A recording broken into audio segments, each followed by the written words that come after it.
Welcome to Illinois in Focus. I'm Greg Bishop.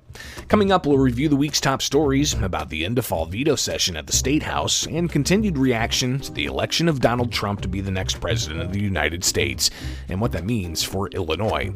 I'll then join the Center Square's Dan McCaleb to further discuss those stories and more. That's ahead with Illinois in Focus. I'm Greg Bishop. Teacher Lauren Johnson returned all the graded essays but one. He believed that one student was capable of more. I don't believe taking the middle of the road is your philosophy. This time, write something you really believe. The student wrote a new one about excellence. Instead of just grading an essay, Mr. Johnson changed a life. I am that student. I became a writer, and I wrote this to thank him. Thank a teacher and pass it on from passiton.com. Welcome back to Illinois in Focus. I'm Greg Bishop. Illinois legislators are done for the year, but they'll be back in early January before the new General Assembly is seated. Republicans are issuing warnings. There were no vetoes to override during veto session the past 2 weeks, and that didn't prevent legislators from passing several bills that were gutted and replaced with other measures. Wednesday, Democratic State Representative Hoffman carried a bill impacting various state statutes, including unemployment insurance. This is agreed by business and labor, and I think it's very important that we do in order to avoid an increase in taxes on employers and a decrease in benefits to employees. Republicans criticize that it included too many things they say should have been separated.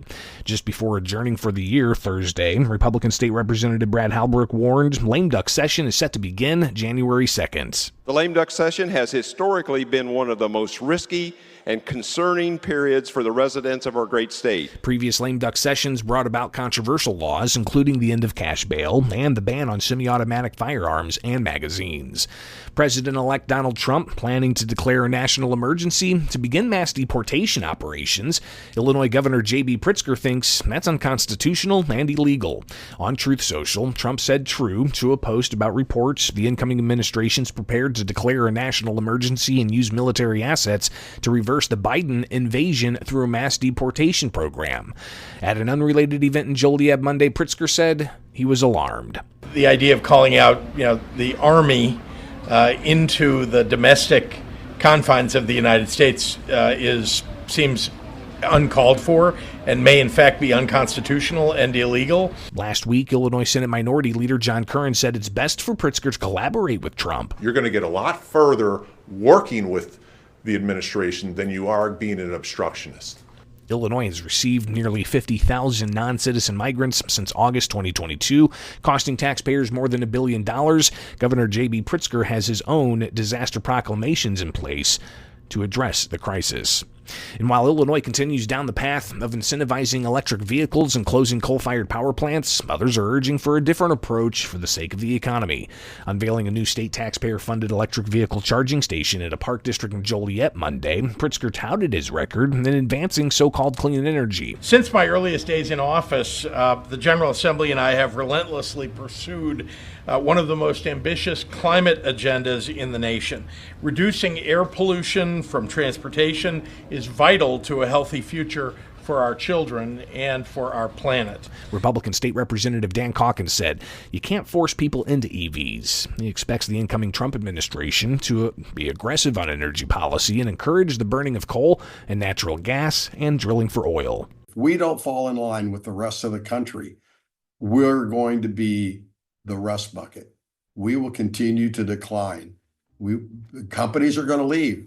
Pritzker signed legislation in 2021 to make way for the closure of coal-fired power plants by 2024. Those are the top stories from the past week from Illinois. Find more online at thecentersquare.com. Coming up for Illinois in Focus, I'll join the Center Square's Dan McCaleb to further discuss the news. This is Illinois in Focus, a production of America's Talking Network. I'm Greg Bishop. Tired of being in the dark about what happens day to day under the dome in Springfield? Do you want to be more informed in the decision-making process? If so, you need Blue Room Stream, a live and archived video streaming service that provides access to government meetings and events. With Blue Room Stream, you can watch elected officials in action, holding them accountable, and having your say on issues that matter most to you. Blue Room Stream is the perfect way to stay informed about Illinois state government and to be a more engaged citizen. Become a subscriber today at blueroomstream.com. Welcome back to Illinois in Focus, powered by the Center Square.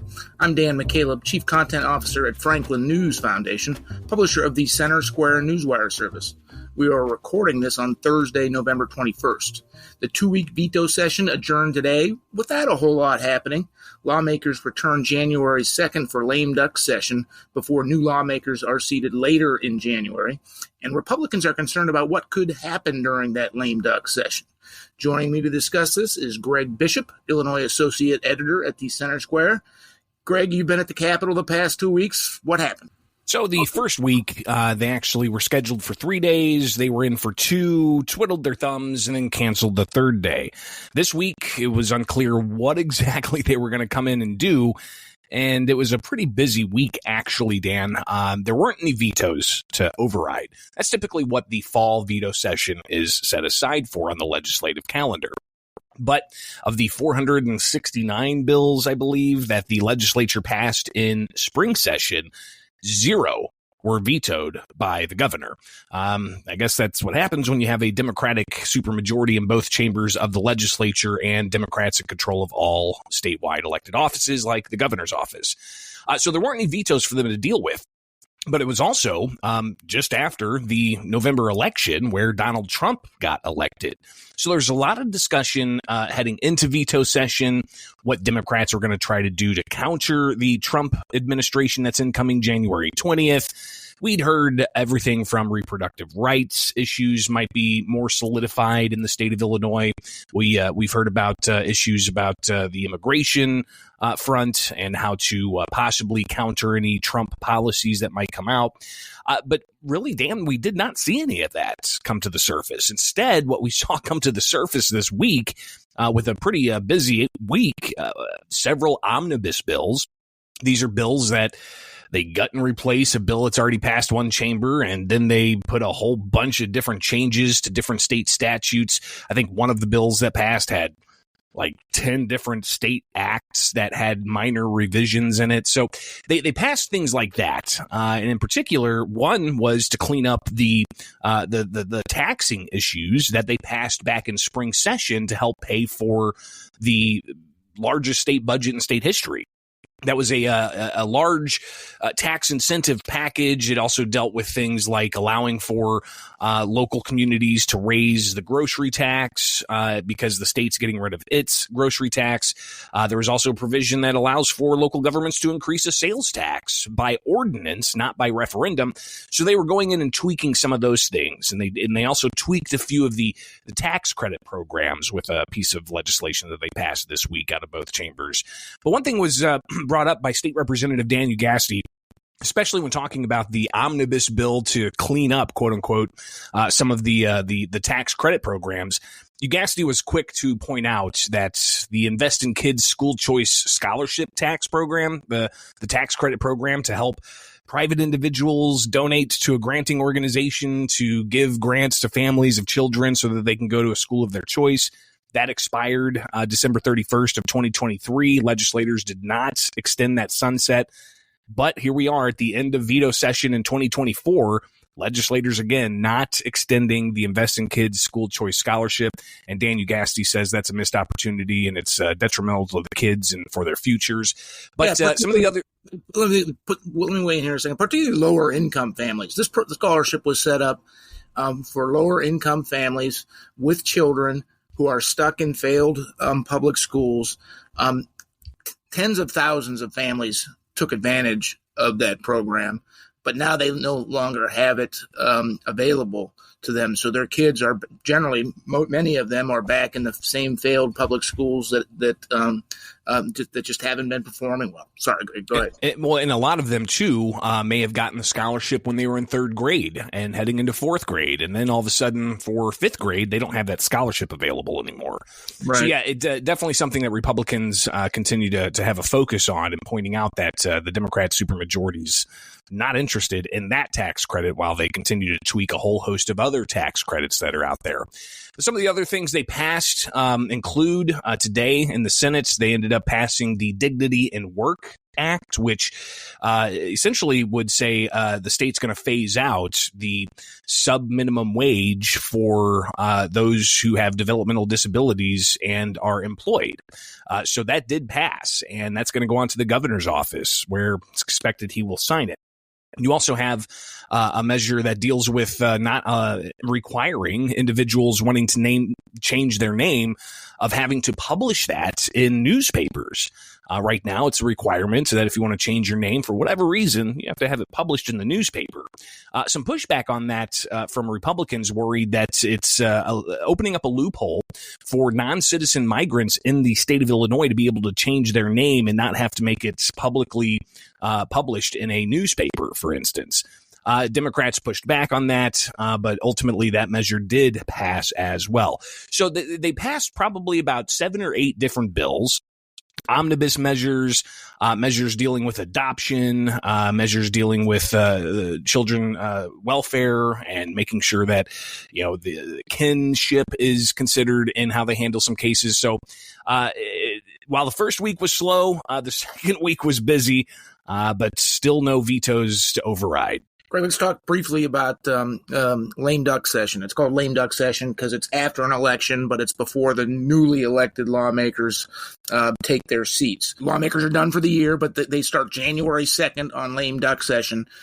Why don't you remind our listeners about what's happened during the last few lame duck sessions? Yeah, and lame duck session, always an area where you can expect to see some controversial legislation come up, because with lame duck, the reason it's called lame duck is, well, there's some legislators that either lost or decided not to run for re-election. So they're just there the final few days of the 103rd General Assembly. And there's not really much accountability, right? It's after an election, so they don't have to be held accountable for their votes, at least even the incumbents that are going into the 104th General Assembly. It'll be 2 years or so before they have to face re-election again. So that's a lot of time in politics, Dan, as we've seen in this most recent general election cycle. But lame duck session in 2021, I remember it clearly. It was late in the morning when one chamber passed the Safety Act, which ended cash bail statewide.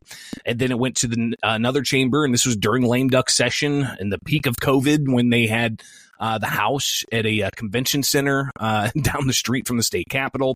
So pretty chaotic, but it was a large bill that did a whole bunch for police regulations, criminal justice reforms, and again, it brought about the eventual end of cash bail statewide.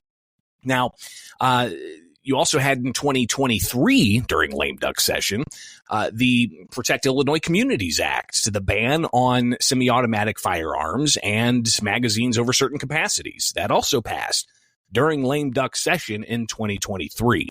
So those two recent examples of lame duck session action prompted State Representative Brad Halbrook to stand up and address the House today, Thursday, when we're recording this, before they wrapped up veto session. And he said, warning, lame duck session, it's risky for Illinois residents, as legislators have a tendency in lame duck session to pass very comprehensive but yet controversial legislation. And he pointed to those two instances. The Safety Act, it faced litigation, Dan. If you recall, the end of cash bail provision, the Pretrial Fairness Act, is part of the Safety Act. You had some local states' attorneys sue to try to block it from being implemented. And if my memory recalls correctly, you had the courts, the lower courts, essentially block the law from taking place, and appeals courts reversed that, and then it got to the state Supreme Court, and they said, you know what, we're going to put this on hold until we hear about it, and then we'll make a decision. That occurred on the state Supreme Court putting it on hold. I remember happened on the New Year's Eve. Oh, right. So, yeah, interesting to see that being challenged, but ultimately the Illinois Supreme Court did uphold the law, and it eventually did go into effect. But then Halbrook also pointed to the gun ban, and he said that back before it passed, people warned it's unconstitutional. People spend a lot of time, money, and emotions battling this in courts. And ultimately, the latest court action in that case, Dan, the Southern District of Illinois said that the law is unconstitutional and has a permanent injunction awaiting for a stay to be lifted December 8th.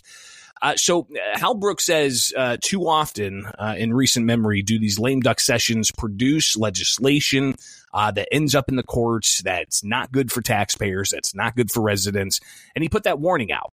He said that hopefully we can get through this next lame duck session heading into the 104th General Assembly unscathed for taxpayers and residents.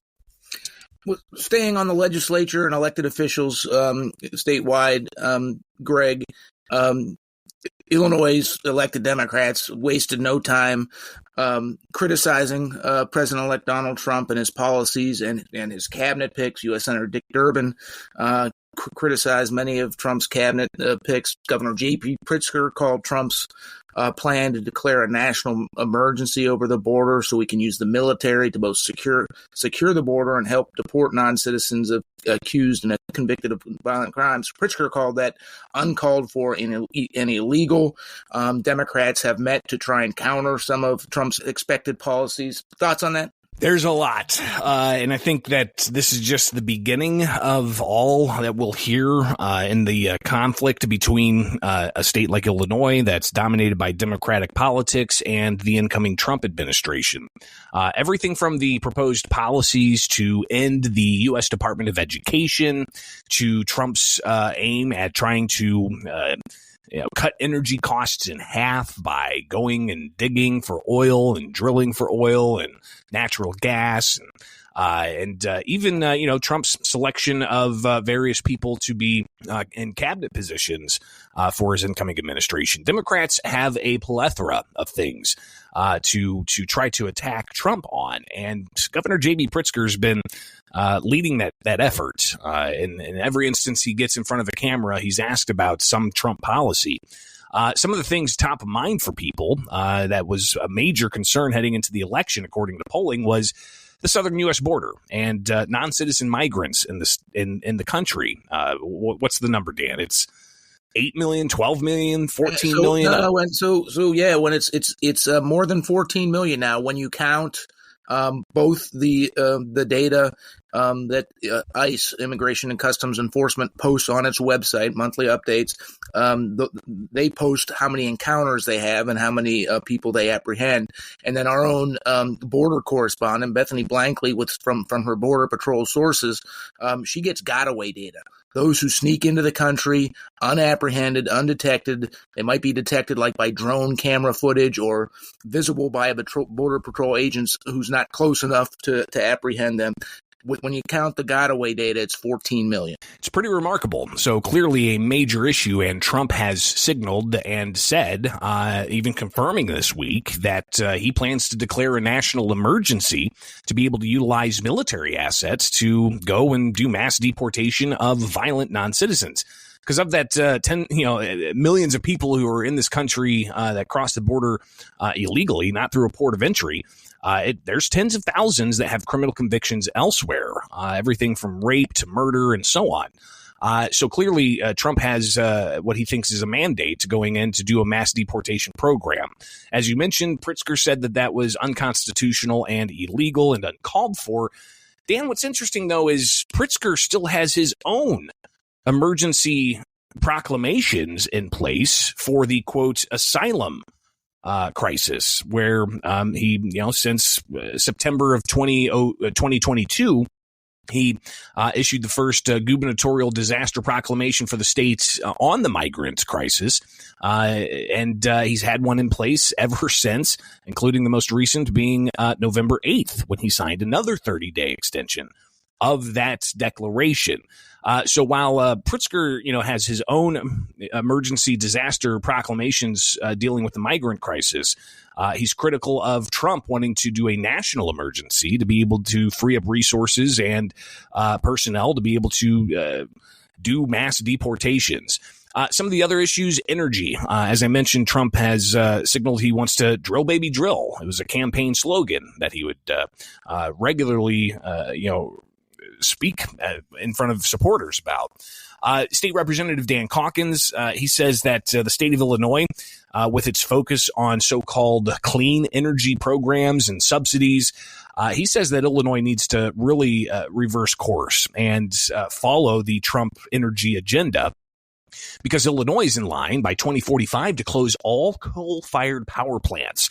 Governor Pritzker also has an initiative to try to get 1 million electric vehicles on the roads of Illinois by like 2035.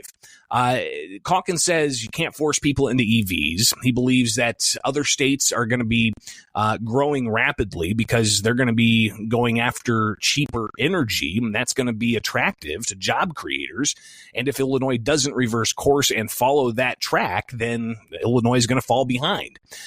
So these are some interesting policies that legislators are discussing back and forth.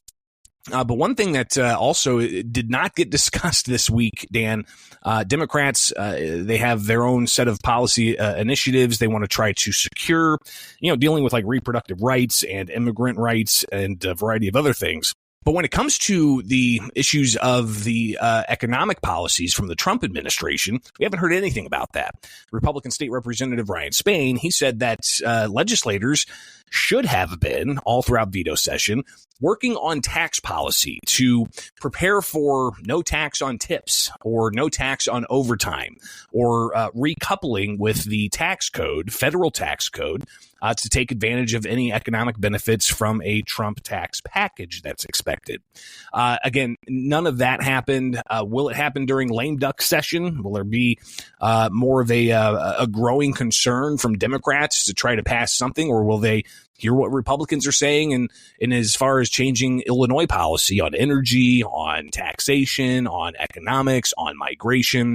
It's going to be a fascinating couple of years here in Illinois, Dan, and we'll be reporting on all of it at thecentersquare.com. In the few minutes that we have left, let's discuss the ongoing corruption trial of longtime former House Speaker Michael Madigan. We learned from the judge presiding over the case this week that it could very well go into mid-January, not including jury deliberations. Who knows how long jury deliberations will take in this case, but there have also been some more key witnesses, some significant more evidence presented. Bring our readers up to speed. Well, first, I want to see, Dan, if there's a way we can get a care package to our reporter, Jim Talamonte, in Chicago, because he has been in there every day practically during this historic trial.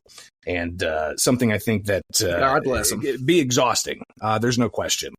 But listen, we're still in the prosecutors telling their side of the story phase, where you've got prosecution witnesses, a lot of wiretap phone call recordings, undercover video recordings, emails. They've had these cooperating witnesses. There's still a lot more to be said about the Madigan trial. Of course, Jim has been reporting on it, and so has Brett Rowland at thecentersquare.com. And people can actually go and listen to some of these wiretap recordings. Like I said, we're right now in the prosecutor phase, where they're telling their story.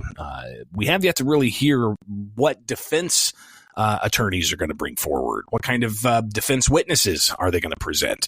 What kind of defense evidence are they going to present? And when that's going to happen, that's unclear, Dan. But as you said, I mean, the judge indicated in courts that this trial's likely going to go into January, if not into February, Dan. Prosecutors, they're not done yet with their side. Defense hasn't even started their side. How long is jury deliberation going to be? We're talking 23 counts between Madigan and McLean. The jury's got a tall order. It is absolutely a duty of being a citizen in the United States. And I think that the weight of this case will definitely be on their shoulders heading through the holidays. So, Greg, thank you for joining us today and for all your insight. Listeners can keep up with all of the stories that we talked about today and more at thecentersquare.com.